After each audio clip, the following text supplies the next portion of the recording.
Hello friends, ನಾನು ಈ ದಿನ ಕ್ಷೀರ ಪಾಯಸ ಮಾಡ್ತಾ ಇದ್ದೀನಿ, ಅಥವಾ ಕೆಲವರು ಇದನ್ನ ಕ್ಷೀರ ಅನ್ನ ಅಂತಲೂ ಸಹ ಹೇಳ್ತಾರೆ. ಇದಕ್ಕೆ ಏನೇನು ಸಾಮಗ್ರಿಗಳು ಬೇಕು ಅಂತ ಹೇಳ್ತೀನಿ.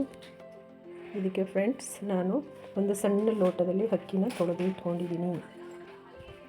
ಸಣ್ಣ ಲೋಟದಲ್ಲಿ ಒಂದು ಸ್ಮಾಲ್ ಲೋಟ ಅಕ್ಕಿ ತೊಳೆದು ಇಟ್ಕೊಂಡಿದ್ದೀನಿ. ನಂತರ ಕೇಸರಿ ಕರಗಿಸಿ ವಾಟರ್ನ ಇಟ್ಕೊಂಡಿದ್ದೀನಿ. ನಂತರ ಬಾದಾಮಿ ಕಟ್ ಮಾಡಿ ಇಟ್ಕೊಂಡಿದ್ದೀನಿ. ಮತ್ತು ಸಕ್ಕರೆ, ಅದು ಎಷ್ಟು ಅಕ್ಕಿ ಇದೆ ಅಷ್ಟೇ ಸಕ್ಕರೆ ಇಟ್ಕೊಂಡಿದ್ದೀನಿ. ನಂತರ ಏಲಕ್ಕಿ ಜಜ್ಜಿ ಇಟ್ಕೊಂಡಿದ್ದೀನಿ. ಮತ್ತು ಡ್ರೈ ಫ್ರೂಟ್ಸ್ಗಳು, ಮತ್ತು 2 ಲೋಟ ಹಾಲು. ಅಕ್ಕಿ ಒಂದು ಸ್ಮಾಲ್ ಲೋಟ ಇದೆ, ಅದಕ್ಕೆ 2 ಲೋಟ ಹಾಲು ಹಾಕ್ತೀನಿ. ಇದಿಷ್ಟು ಮತ್ತು ತುಪ್ಪನ ಡ್ರೈ ಫ್ರೂಟ್ಸನ್ನು ಕರಿತೀನಿ, ಅವಾಗ ತೋರಿಸ್ತೀನಿ. ಇವಾಗ ಇದಕ್ಕೆ ನಾನು ಹಾಲು ಹಾಕ್ತಾಯಿದ್ದೀನಿ. 2 ಲೋಟ ಅಕ್ಕಿ ಹಾಕ್ತಾಯಿದ್ದೀನಿ.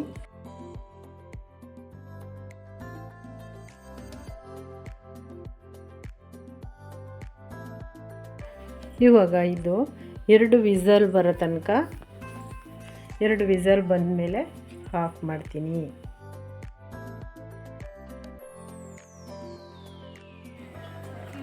ವಾವ್, ನೋಡಿ ಫ್ರೆಂಡ್ಸ್, ಏನು ಸೂಪರಾಗಿದೆ.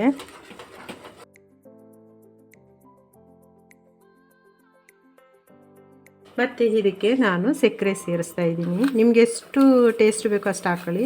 ಆದರೆ ಅದು ಇರೋದು 1 ಬಟ್ಲು ಅಕ್ಕಿ 1 ಬಟ್ಲು ಸಕ್ಕರೆ, ಆ ಥರ ಇರೋದು.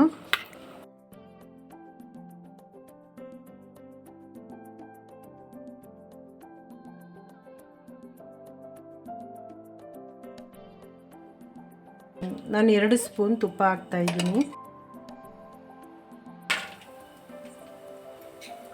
ಡ್ರೈ ಫ್ರೂಟ್ಸ್ನ ಕರ್ಕೋತಾ ಇದ್ದೀನಿ.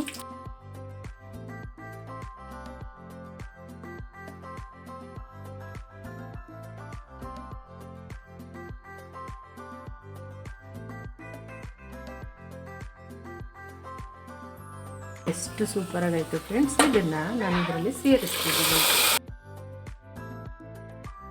ಏಲಕ್ಕಿ ಪುಡಿ ಹಾಕ್ತಾಯಿದ್ದೀನಿ.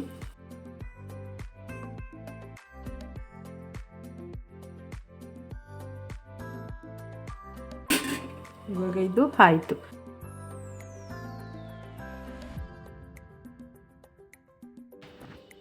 ಇವಾಗ ಫ್ರೆಂಡ್ಸ್ ಸ್ವಲ್ಪ ಕೇಸರಿ. ಹಲೋ ಫ್ರೆಂಡ್ಸ್, ನಾನು ಈ ದಿನ ಕ್ಷೀರ ಪಾಯಸ ಮಾಡಿದ್ದೀನಿ. ಇದನ್ನು ಹಾಲಿನ ಪಾಯಸ, ಕ್ಷೀರ ಪಾಯಸ ಅಥವಾ ಕ್ಷೀರ ಅನ್ನ ಇಷ್ಟನ್ನು ಸಹ ಹೇಳ್ತಾರೆ.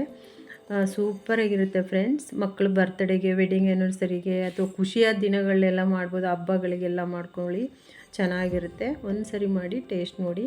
ಹಾಗೆ ಲೈಕ್ ಮಾಡಿ, ಶೇರ್ ಮಾಡಿ, ಸಬ್ಸ್ಕ್ರೈಬ್ ಮಾಡಿ, ಹಾಗೆ ಸಪೋರ್ಟ್ ಮಾಡಿ ಪ್ಲೀಸ್.